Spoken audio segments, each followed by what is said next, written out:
I said 75. What did you say to me? I think it's, could be as high as 150,000 this year. So double what I thought was. Yeah. 150,000, so we're tripling at this point. I don't consider your store value or it's a store value, not that goes up. If it was No. store value, it would stay one price. No. Like gold was $300. Chaos erupted on the set of CNBC today after host Andrew Sorkin asks investment manager Tom Lee his Bitcoin price prediction. I've never seen a CNBC host try to control the conversation like this. Look at Andrew Sorkin's face. But in the history of the world, right? If 99% of the nefarious activities were using dollars, why don't you have the same negative viewpoint towards a dollar? Because it has a great utility, in the same way the car has a great utility. Well, because you don't appreciate the utility of Bitcoin doesn't mean that other people don't appreciate it. The only people right now that appreciate the no, that's not true. That's not true. I don't appreciate it because I'm using it for ransomware. I appreciate it because it's a store value. I don't consider your store value or it's a store value, not that goes up. If it was store value, it would stay one price. No.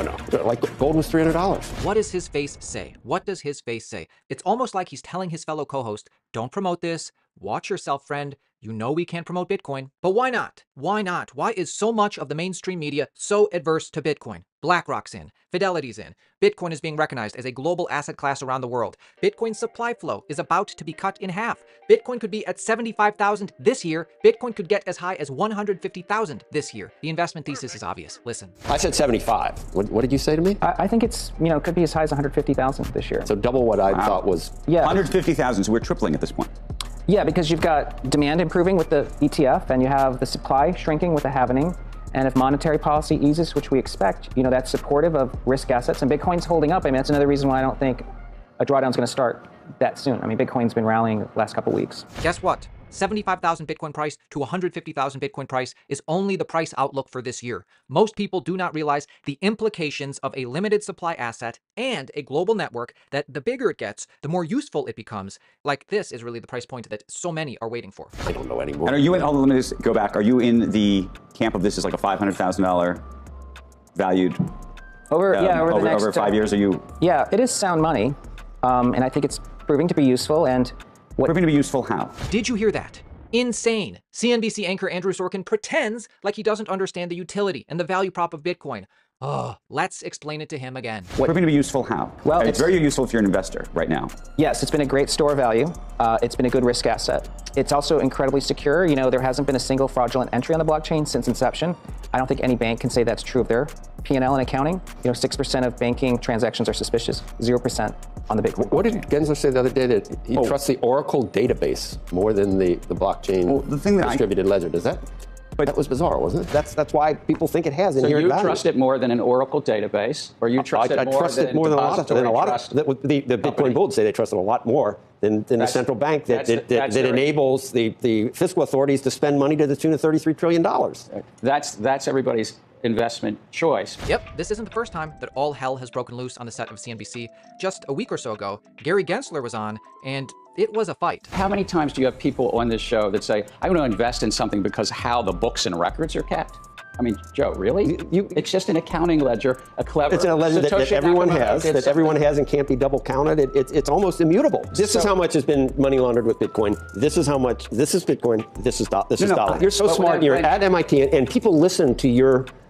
what you think about Bitcoin, and it is troublesome to me if I look at it and I see all the merits of it, and someone that taught about it and understands it seems to have an opinion that maybe it's pet rockish or something. Real quick, my friends, cryptocurrency taxes do not have to be scary. Pay your taxes, and you can get your taxes done in minutes through our partner CoinLedger. Use our link below to create a free account and get your crypto taxes done. This is the TurboTax of crypto. I've used this. This is completely free to use. You do not pay upfront. You only pay at the end when you want to download your tax report. It's so easy to use. You get your crypto taxes done in minutes. All you do is connect your wallet to CoinLedger. CoinLedger automatically calculates your gains, your losses, your income in your home fiat currency for free. So you track your gains, your losses, your income for free with this software. If you use our link below, you only pay at the end if and when you want to download your tax report. Again, you must use our affiliate link to get all perks. Make sure you use our link below. These guys are like the TurboTax of crypto, but they're also trusted by regular TurboTax in that CoinLedger tax reports can be easily and simply imported into your TurboTax or Tax Act or whatever tax software you use. I've used this service before. CoinLedger Crypto Tax Service works. You will not stress over your crypto taxes if you use this. Make sure that you use our affiliate link below so that you're able to set up a free account with them and try this out for free.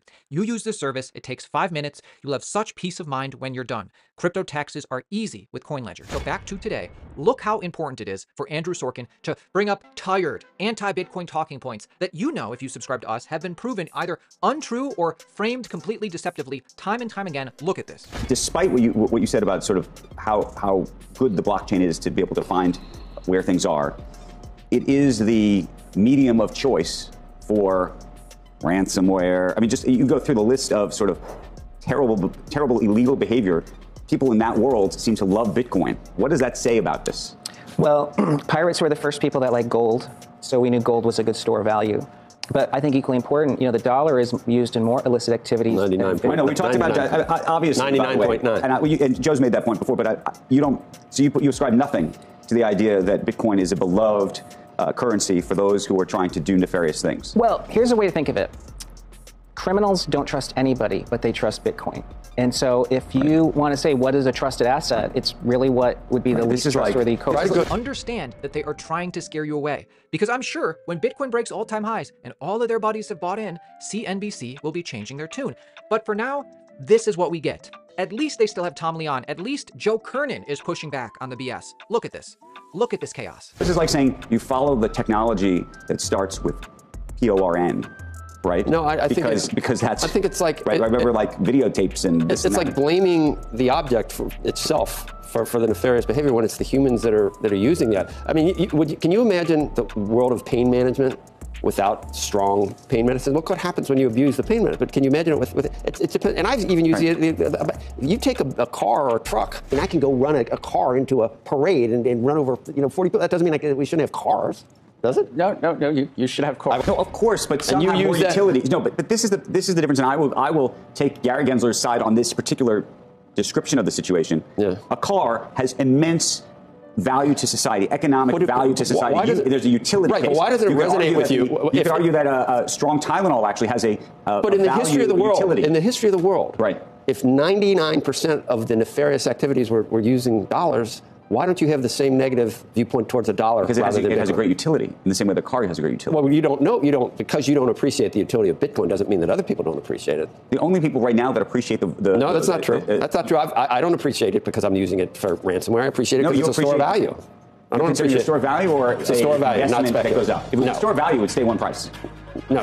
Like gold was $300 not too long ago. It's now $2,000. It doesn't stay at the same price. It goes up as you print more money. It's more of a speculative.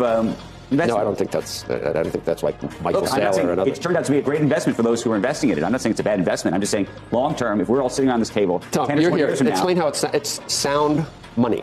It's sound money. It's not that I don't understand conceptually what's going on. Why do you say that it has no use then, other than nefarious uses? No. I think the use case is as a speculative tool, as a way potentially even to hedge against other things if you think that it's correlated or non-correlated to other things. That is the use case. That's the utility.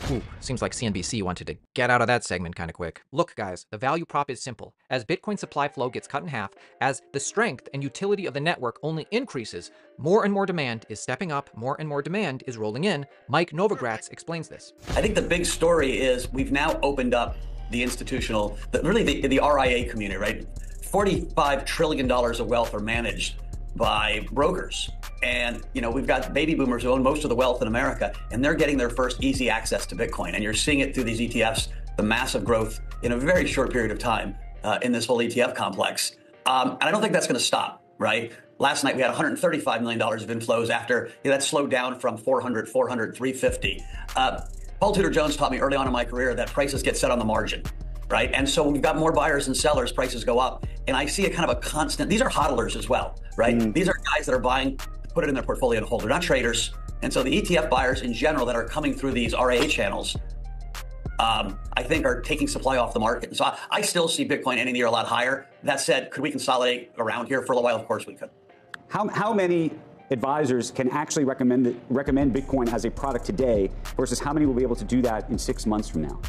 I don't have a perfect answer, but I would tell you at least double in 6 months, right? There are big channels that still aren't turned on, that we know they're going to get turned on, right? We're in conversations with them. These are the big platforms. And there's an inevitability to it. Why? Because their customers are calling and bitching at them. and saying, we want to buy Bitcoin with you. And so then the sales guys who get paid for selling stuff are screaming at their bosses. And so I'm certain it's going to happen. Like, this is not, it might happen. It is going to happen. It just takes time. These organizations are very conservative in general. And, you know, crypto scared the heck out of people 18 months ago. And so there's still scar tissue. You know, it's surprising that we have a approved, U.S. sanctioned Bitcoin ETF, and it's still very difficult for a lot of crypto companies just to get banking services in the U.S. So Mike Novogratz is the poster boy for Wall Street turned crypto. Let's see what Mike thinks about Tom Lee's price prediction. So Tom Lee was on the broadcast earlier this morning and said that he thinks this could be at $150,000 a Bitcoin by the end of the year. What do you think? You know, when markets get new buyers and start breaking out, it's hard to have a price prediction. I do think we will test the old highs, in a relatively short period of time. And if you take out 69,000, usually you don't go right through the first time. You'll touch them and you'll come all the way back. And you'll be mad you didn't sell something, and then it takes off again. But once you break 69,000, listen, it could measure to 150,000, right? 125,000. Again, what would have to happen? The Fed finally pivots and starts cutting rates, right? We continue to have fiscal irresponsibility. Let's go back for a second. How correlated do you think that? I mean, it's funny you said that, because there's a lot of folks who think this is correlated to what the Fed is doing, but then there have been periods of time where it has seemed completely unrelated. Yeah, listen, there's two stories with Bitcoin that always happen. One, it's a macro asset. And the second, we're early on in the life cycle, so there's an adoption cycle, right? Right now, this is all adoption. This is new buyers coming in and being told the big picture story, that you need to have this in your portfolio because we've got fiscal irresponsibility that's not going away. And this is a hard asset. And more people are believing, despite Jamie Dimon, despite Elizabeth Warren, that this is a hard asset. And so that's what's driving it now, but it's still a macro asset. Well, luckily CNBC still has good guests, and of course there's Joe Kernan, who always gives a fair shake for Bitcoin. Guys, this is why our channel exists, to give you the info that the mainstream media does not cover, and if they do, they never give you that much perspective. Guys, subscribe to the channel, join our team.